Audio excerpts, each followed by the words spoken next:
Kembali bergabung bersama rekan saya Wiki Adrian dalam segmen Create Up. Ya, betul. Di Create kali ini kami akan membahas mengenai digitalisasi bisnis toko dan grosir lewat startup. Sudah tersambung melalui video conference ada Mas Dino Setiawan, founder dan juga CEO dari Awan Tunai. Selamat pagi Mas Dino. Selamat pagi. Apa kabar Mas?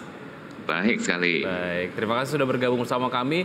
Mas Dino, mungkin Anda bisa jelaskan mengapa sih digitalisasi bisnis toko dan juga grosir ataupun UMKM lah ya, ini sangat perlu untuk dilakukan.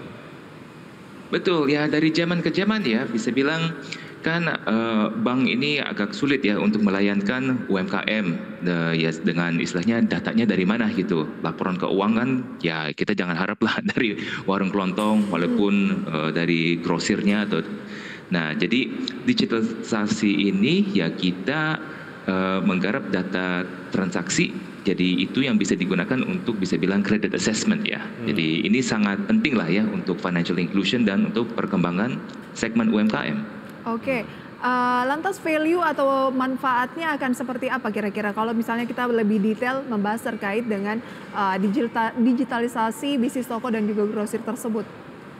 Ya, ujung-ujungnya ini lari ke modal kerja untuk mereka bisa berkembang ya. Karena kan dengan ya istilahnya bank untuk memberikan modal kerja ini butuh collateral ya, agunan gitu.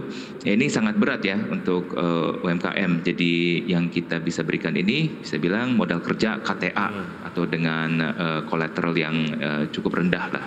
Baik. Lalu apa sih tantangan pelaku usaha sendiri saat akan melakukan digitalisasi dan solusi apa yang ditawarkan oleh Awan Tunai?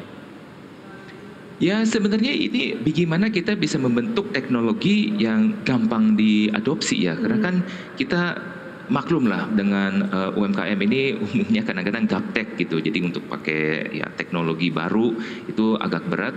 Jadi ya Awan Tunai ini approach-nya ya kita membentukkan satu teknologi sistem yang mungkin bisa jauh lebih mudah dipakai di tingkat grosir ini ya FMCG tradisional gitu. Oke, contoh kemudahannya apakah tampilannya lebih friendly atau bagaimana?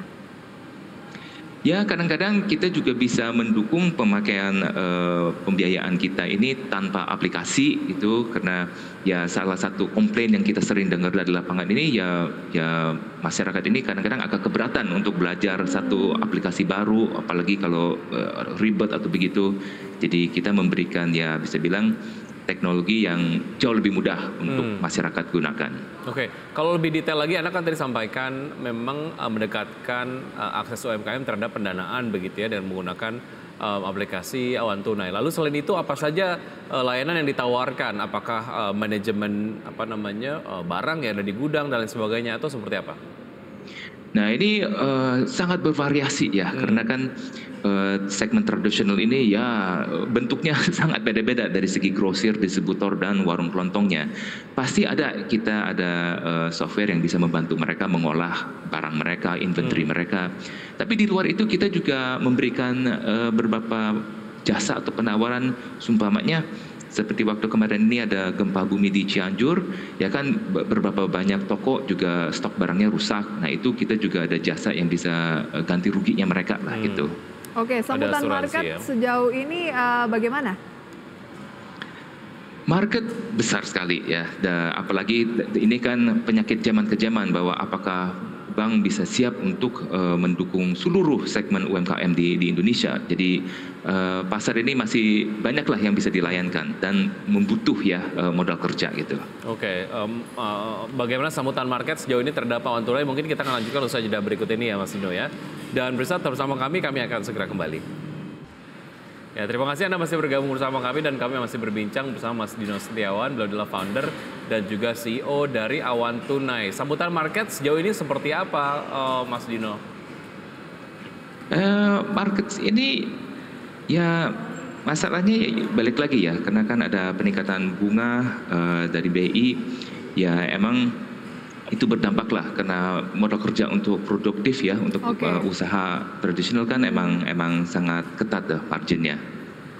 Dan apakah Awan Tunai bisa membantu itu atau benar-benar lebih ke memudahkan dalam proses transaksi saja? Ya kalau bunga itu sulit ya, karena itu kan kebijakan BI gitu. Untuk jadi kita hanya bisa enggak ya?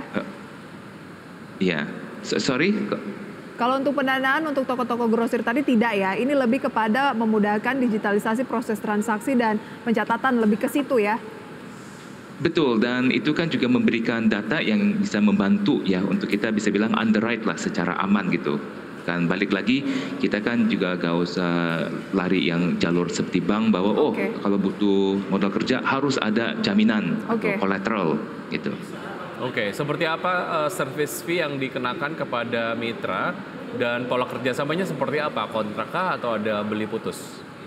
Nah ini kita sangat bangga ya, karena kan kita dealing dengan segmen UMKM, biaya fee kita ini flat, all in. Jadi dulunya 1,5%, tapi dengan peningkatan bunga sekitar sekarang 2%. Nah itu all in ya, PPN, fee segala macam semua tinggal hanya satu harga aja gitu untuk memudahkan lah ya.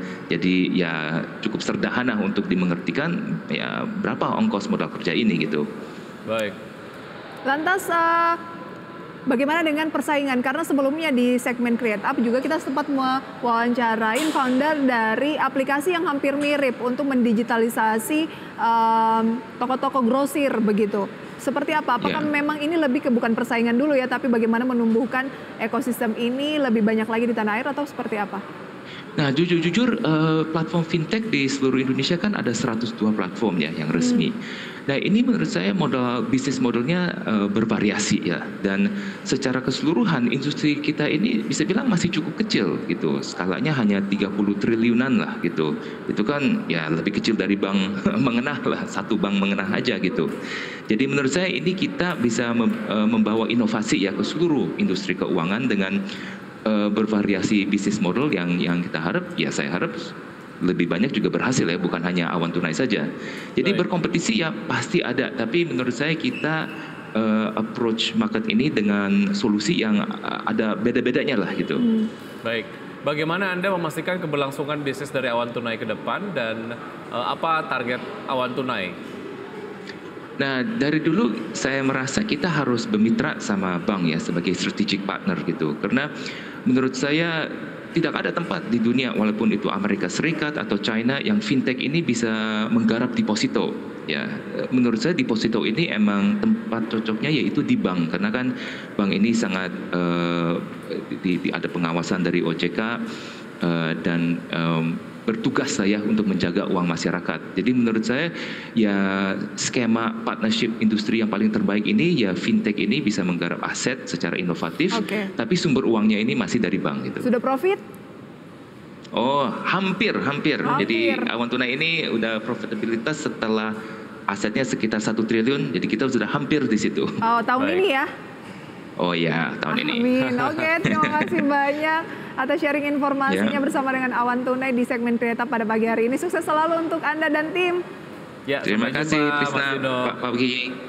Baik, oke kita akan update terlebih dahulu pemirsa pergerakan dari IHSG dari awal pembukaan sesi 1 hingga saat ini. IHSG saat ini sedang berada di level 6.916,966 menguat 0,69%. Saham-saham yang menjadi top gainers ada Cuan pemirsa meraih cuan dengan kenaikan 13,11%, S Hardware, WIRG, Goto, EMTK, Bumi, BBRI, Boga dan PTBA.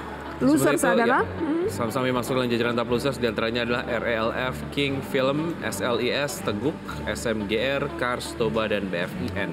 Itu dia pemirsa review singkat seputar update indeks harga saham gabungan yang tetap kokoh bertahan di teritori positif di tengah reshuffle kabinet pada pagi hari ini. Baik, dan pemirsa demikian kebersamaan kita dalam Power Breakfast. Saya Wiki Adrian. Saya Prisa Sombodatu. See you in the morning.